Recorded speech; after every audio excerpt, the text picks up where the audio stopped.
ដីកញ្ញាទៅណាអញ្ជើញដើរលេងឬចង់ទៅស្ដាប់ភ្លេងបងលេងច្រៀងកំដរបាន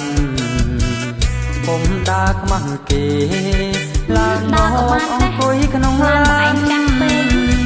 បងបើកជូនកំសាន្តមើលកុនក៏បានតាមចិត្តទាំងអស់មិនដែរឃើញទេជាល្អគួរឲ្យរំអានរសង្ហាមានឡាន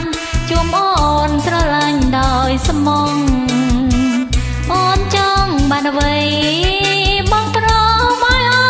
នទាំងអស់ឲ្យតែប្រកំឡុងសំពឹងម្ដងចង់ខ្ចីឡានពីថ្ងៃទេកលយានឡាននេះខ្ចីលោកទេអូនងក់ឡានគេសោះចៅវាយស្រីកាត់កូនប្រើបងឲ្យទិញសៀវម៉ៃបានមកជួបអូនសាលបងកងភ្ជាប់និស័យថ្ងៃនេះសយពេជ្រក្រៃស្រីថ្លៃខ្ចីឡានបាយបាយលីហើយ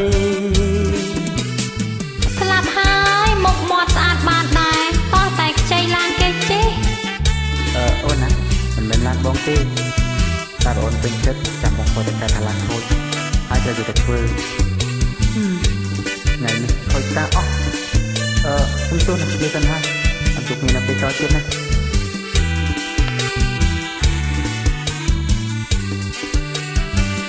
សួស្ដីកញ្ញា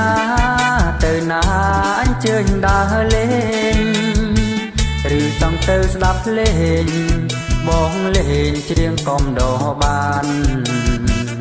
ពុំដើរខ្មាស់គេ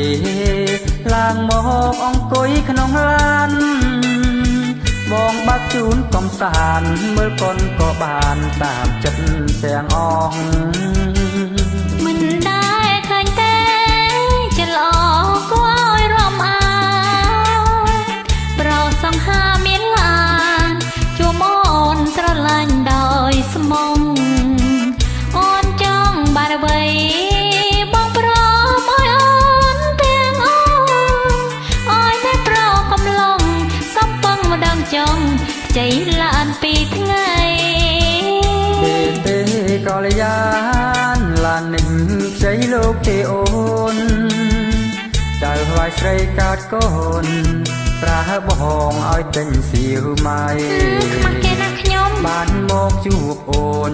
រូបរាងសំណាប៉ុណ្ណឹងតែមកជួបនិស័យថ្ងៃនេះសយពេជ្រក្រៃស្រីថ្លៃខ្ចីឡានបាយបាយលីហើយ